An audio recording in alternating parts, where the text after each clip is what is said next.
Hi guys, you're welcome to my YouTube channel and my name is the Iseoluwa. First of all, I want to say a very big thank you to you for watching my YouTube video, and this rumble is for you, just for you.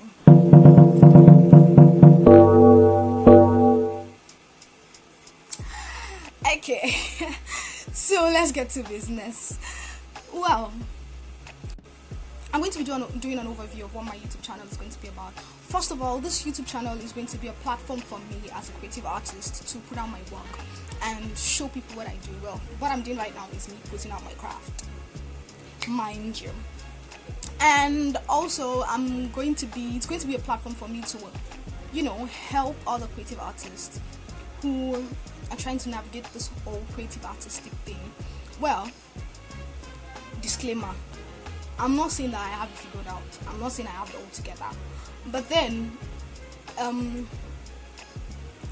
a wise man once told me that, see, growth is easier when you have people to grow with. So yes, that's basically what we're going to be doing. We're going to be growing together. So moving forward, you know what to expect. And today we're going to be talking about, the creative artist and his craft. So who is the creative artist? You need to understand that a creative artist can be anybody, and your craft is what you do. Your craft is what you literally have to offer. You could be a pencil artist, you could be a painter, you could be a graphic designer, you could be a writer, you could be a vocal artist. Well, personally for me, I'm a vocal artist and I'm a writer. So yes, there's such a thing as being a vocal artist. When you're watching, let's move forward. We're going to get there. So yes, there's such a thing as being a vocal artist, and your craft is actually what you have to give, is what you have to put out. It's the product of your work, of your creative process. That is your craft. So yes, talking about the creative artist and this craft today, we're going to be talking about basic things that affect the creative artist and this thing. Talking about the creative artist and his craft, we're going to be talking about how the creative artist can position himself mentally to do what he does. Yeah. So, basically, as a creative artist, it's important for you to understand that you have something to offer. Now, I want you to see your craft as consumable goods. Well, there are different kind of consumable goods, and then they meet different needs. So I want you to know that you'll be meeting needs. You as a creative artist, you'll be meeting needs. Well, for some people, entertainment is a need, especially right now that we are on a lockdown. Entertainment is a need for some people. So you need to understand that what you are doing are consumable goods, and then there are people who need what you have to give, and then they're going to appreciate it, and they're going to be willing to pay for it. And that is why you see, as a creative artist, you have to learn to take yourself seriously. Yes, you have to learn to take yourself seriously, otherwise nobody else is going to take you seriously. And it's okay if you want to be an artist. Not everybody is going to be a lawyer, not everybody is going to be a doctor, not everybody is going to save life by the needles.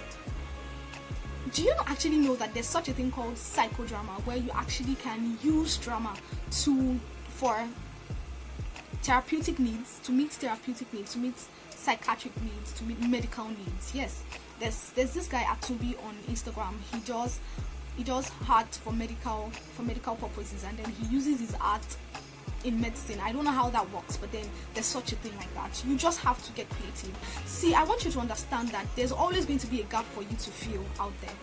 You need to look for it and feel it. See, about 10 years ago, we didn't have people that we called creative, we called content writers.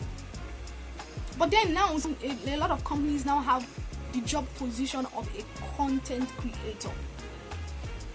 Someone saw that gap and decided to fill it, and now it has become a thing. And that is how, as creative artists, we are meant to look for gaps and fill them. See, I want you to understand the fact that there are different aspects of content. There's the literal content, there's the visual content, there's the vocal content. I want you to know that. And I can put together a visual content. Now I have pictures, I have a video, but then I need a vocal content, or I need a literal content. If you're watching all these explainer videos. You see they are writing something like, oh, do you need somebody to do this for you? We're here for you. That's the literal content. Somebody is doing that. The person is a content creator, but also the person is a creative artist. That is what I want you to understand. So you can actually position yourself in such a way that you meet needs, and then people are willing to pay for what you're doing. But apart from that, we're also going to be talking about building a strong network as a creative artist. That is very important for you. I really am going to emphasize this because it's very important.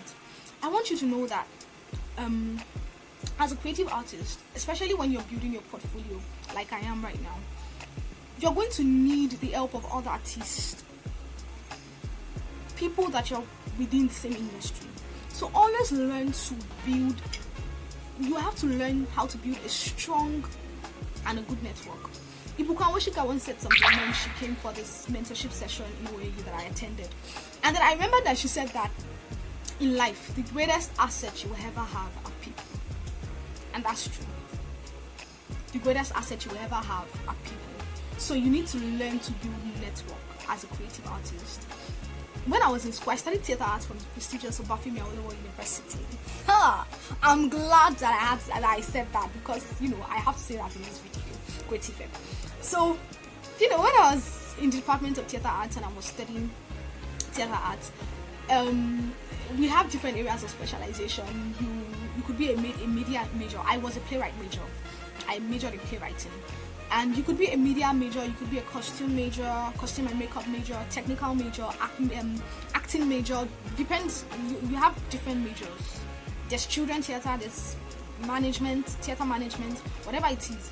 So when a classmate has a production, maybe a media major, what he does literally is to get a director.